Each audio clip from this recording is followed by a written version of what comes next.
बिल्कुल हम लोग तो क्योंकि जमीनी स्तर पे जाके किसानों से पूछते हैं, बात करते हैं और ये कई बार निकल के आया है।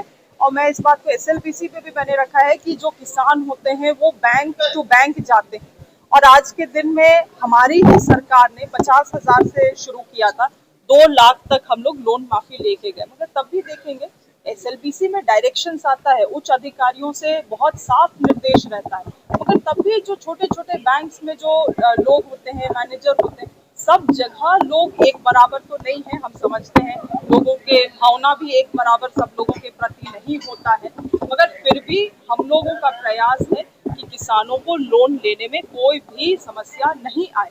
और अगर अंडर फाइनेंसिंग कर रही है कोई भी बैंक, आवश्यकता है लोन का नहीं दे रही है, तो वो एक क्राइम है, क्योंकि किसान के पास इसके अलावे और कोई विकल्प नहीं है खेती के अलावे।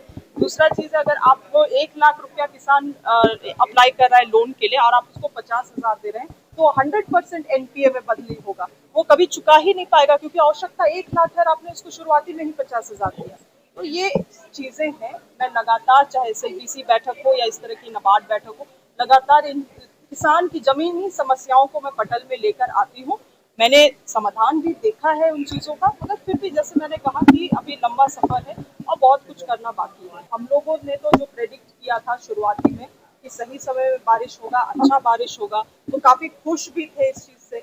मगर जो बीच में कुछ दिनों में जो बहुत भारी बारिश हुआ, उससे भी हम लोगों ने कुछ नुकसान देखा है, खास करके मिलेट, ऑयल सीड, दलहन जैसे चीजों में, तिलहन जैसे फसल का नुकसान हुआ है।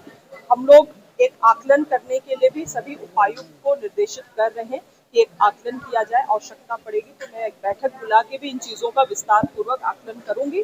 मगर पैडी, धान का खेती अभी तक वैसा उसमें कोई प्रभाव नहीं पड़ा है, मगर फिर भी मिलेट हुआ, दलहन तिलहन में थोड़ा प्रभाव निश्चित रूप से पड़ा है। नाबार्ड का 44वां फाउंडेशन डे था और ये संस्था स्वर्गीय इंदिरा गांधी जी के द्वारा ही स्थापित की गई थी, विशेष रूप से ग्रामीण क्षेत्रों के अर्थव्यवस्था को सुदृढ़ करने के लिए, किसानों के लिए एक स्पेसिफिक बैंकिंग इकोसिस्टम प्रोवाइड करने के लिए। इतने वर्षों में कई सारे उपलब्धियां इस संस्था की रही हैं।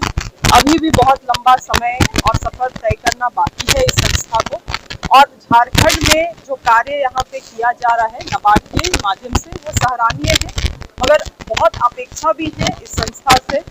और आशा करते हैं कि एफपीओस के माध्यम से किसान को और ज़्यादा से ज़्यादा सुदृढ़ नाबार्ड करेगी झारखंड में, क्योंकि सरकार को तो आप मदद करते ही हैं, सरकार लोन्स लेती है नाबार्ड से, मगर वो इम्पैक्ट हम तभी देख पाएंगे जब हम लोग किसानों